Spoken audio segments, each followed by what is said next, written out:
Chris Brophy, musically obsessed.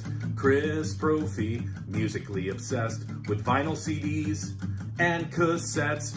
Chris Brophy, musically obsessed. Oh yeah!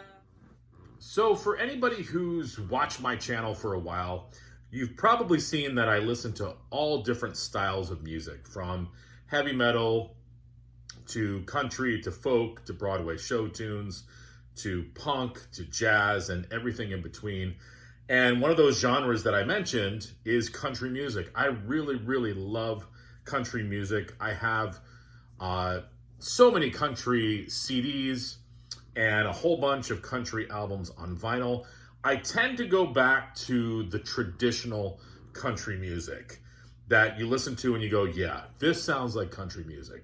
Fiddle, steel guitar, twangy vocals, a certain lyrical style.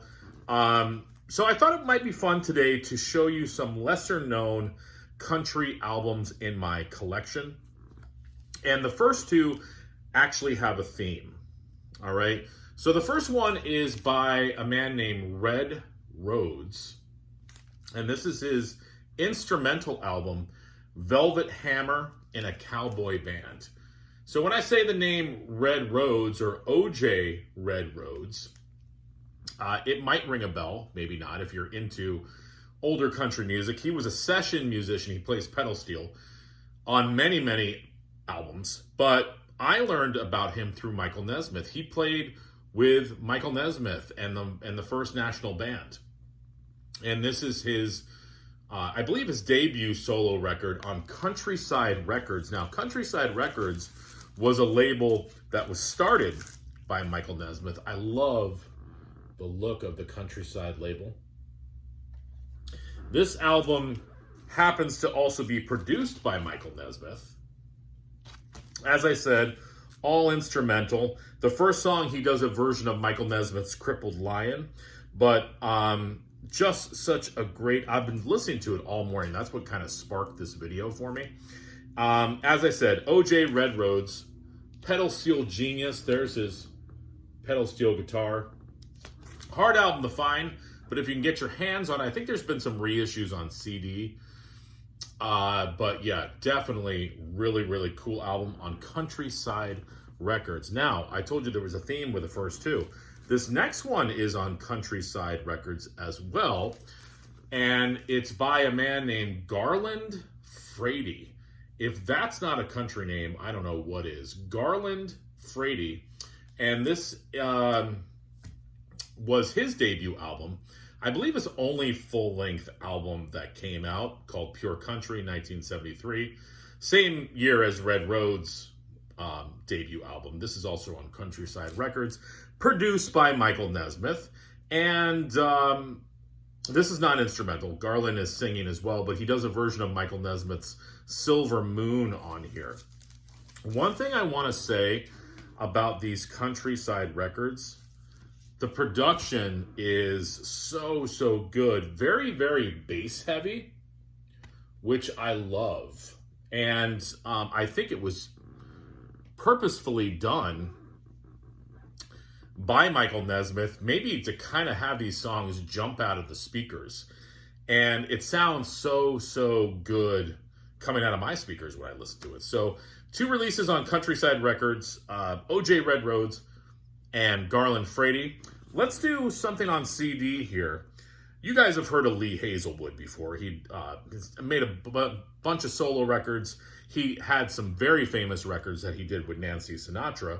But I'm going to talk about one of his solo records from 1971. And this is called Requiem for an Almost Lady. That's the cover. This is a reissue.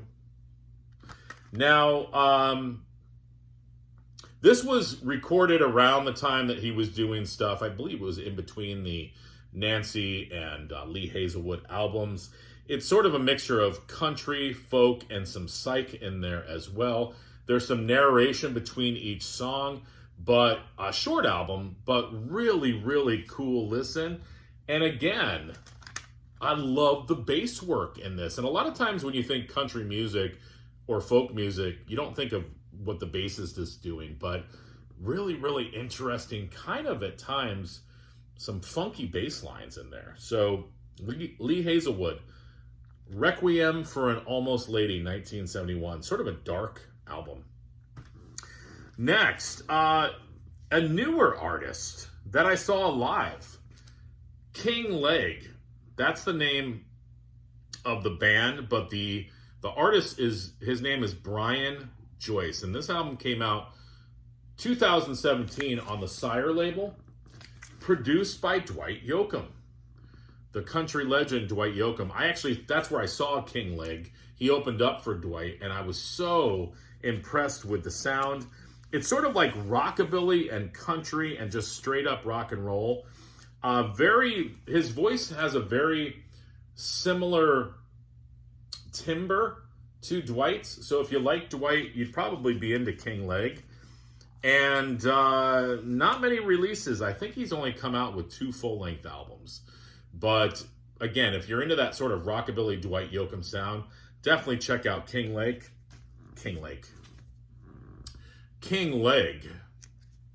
And lastly, I'm going to show another album by Porter Wagoner. I'm a huge Porter Wagoner fan.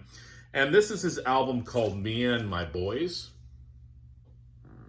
It's an album with a theme centered around his band. And the first song, My Boys, is so cool because it kind of tells you how Porter met all the members in the band and all the guys that would become part of his TV show. Second song, Tennessee Stud. I first heard that tune on the Johnny Cash American Recordings album, but Porter does an early version of it. So good. And Big Wind, I believe, was the single on this album. But he does one of his famous tunes, A Picture from Life's Other Side. Shuckin' Corn, that is a fun song as well. I mean, this is some real country music. You put Shuckin' Corn on, it's like, you're either going to like it or just be like, what in the heck is this? I happen to like it. So Porter Wagoner. So there's 5 albums, some lesser known country albums. And yeah, just kind of represent the country. We don't hear a lot about country music in the VC. All right, everyone. Bye.